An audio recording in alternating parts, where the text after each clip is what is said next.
নমস্কার, আপনাদের সকলকে স্বাগত জেড পয়েন্ট গ্লোবাল ইউটিউব চ্যানেলে। প্রিয় দর্শক, বিশ্ব আর আগের মতো নেই। ক্ষমতার খেলা, যুদ্ধের ছক আর গোপন কূটনীতি সব কিছুই বদলে দিচ্ছে আগামী পৃথিবীর মানচিত্র। সম্প্রতি ভারত আজারবাইজানের বিরুদ্ধে এক বিস্ময়কর ভূ রাজনৈতিক সিদ্ধান্ত নিয়েছে। কি করেছে? ভারত আজারবাইজান থেকে পুরোপুরি তেল আমদানি বন্ধ করে দিয়েছে। কিন্তু কেন?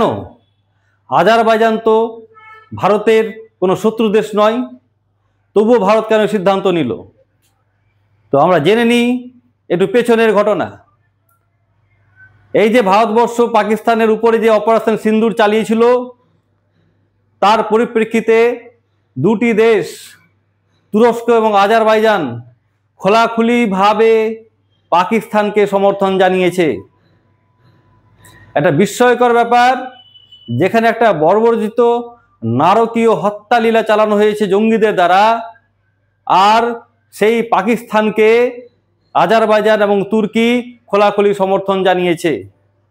ভারত তীব্রভাবে কূটনৈতিকভাবে তাদের এই ঘটনার প্রতিবাদ জানিয়েছে।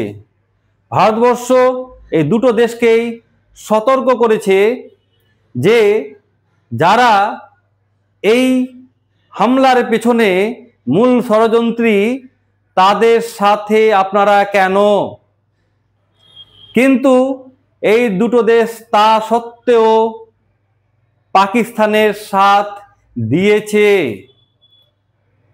শুধু এই ঘটনার মধ্যে সীমিত থাকেনি। আপনি যদি বিগত দিনগুলোর ঘটনা জানেন তো আপনি অবাক হবেন যে সম্মিলিত যে জাতিপুঞ্জ ইউএনএতে কাশ্মীর ইস্যুতে বরাবর এই তুরস্ক এবং আজারবাইজান পাকিস্তান নামক দেশটিকে সমর্থন করে গেছে। এমনকি তুরস্ক পাকিস্তানের সমর্থনে কাশ্মীর ইস্যুতে ইউএনএ বক্তব্য রেখেছে। কিন্তু ভারতবর্ষের যে বর্তমানে নীতি, যে ট্রেড এবং টেরর একসাথে চলতে পারে না, সেটা কিন্তু দুটো দেশকেই স্পষ্টভাবে জানিয়ে দেওয়া হয়েছে। ভারত আজারবাইজান থেকে তেল আমদানি নিষিদ্ধ করেছে, সাথে ভারত তার বিকল্প হিসাবে রাশিয়া, সৌদি আরব এবং ইরাকের সাথে অলরেডি কথা শুরু করে দিয়েছে এবং প্রয়োজনীয় তেল সেখান থেকে নিয়ে আসবে। কিন্তু আজারবাইজানকে একটা স্পষ্ট বার্তা দিয়ে দেওয়া হয়েছে যে না, আর এইভাবে চলতে পারে না। বর্তমানে এই ভূ রাজনৈতিক প্রেক্ষাপটে আজারবাইজান, পাকিস্তান এবং তুরস্ক, এই তিনটি দেশের সম্পর্ক কিন্তু কারো কাছে আর গোপন নেই। এই তিনটি দেশ এই ভূ রাজনৈতিক বিশ্বে বা ভূ রাজনৈতিক যে বিশ্লেষণ হচ্ছে, তাতে তিনটি দেশ তাদের একটা ট্রায়ো তৈরি করেছে। পাকিস্তান, আজারবাইজান, তুর্কি, প্যাট ট্রায়ো নামেও পরিচিত। ভারতবর্ষ আজারবাইজানকে স্পষ্ট জবাব দিয়েছে যে যারা ভারতের সার্বভৌমত্বের বিরোধিতা করবে তাদের সঙ্গে কৌশলগত সম্পর্ক পুনর্বিবেচনা করবে ভারত। আর এই ঘটনা কেবলমাত্র শুধু একটা বাণিজ্যিক পদক্ষেপ নয়, এটি একটি ভূ রাজনৈতিক, ভূ স্ট্র্যাটেজিক এবং কৌশলগত বার্তাও বটে।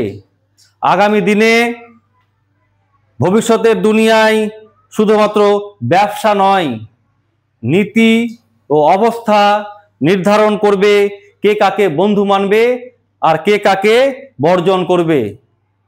যদি আপনাদের ভিডিওটি ভালো লাগে অবশ্যই লাইক, শেয়ার এবং কমেন্ট করবেন এবং সাথে থাকবেন জেড পয়েন্ট গ্লোবাল ইউটিউব চ্যানেলে। জয় হিন্দ, বন্দে মাতরম।